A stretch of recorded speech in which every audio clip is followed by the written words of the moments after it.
Hey boys and girls, welcome to Art Recycle. Today we're going to do a really fun Halloween craft. We are going to make ghost gourds.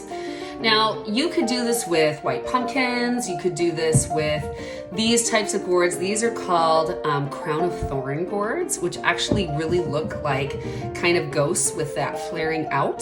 This has been a craft that's been around for a long time. You could draw a very simple face like this, but today we are going to make our ghost gourds look like boo.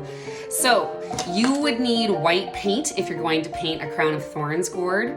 Otherwise, if you don't have any white paint at home, you could definitely get a white pumpkin from a grocery store. The white paint that I use is definitely a thicker paint. You want to use acrylic, or you could even use like a thick latex house paint.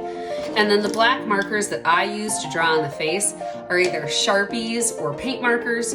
You could also use a black Crayola marker. It's just not going to be that nice dark black.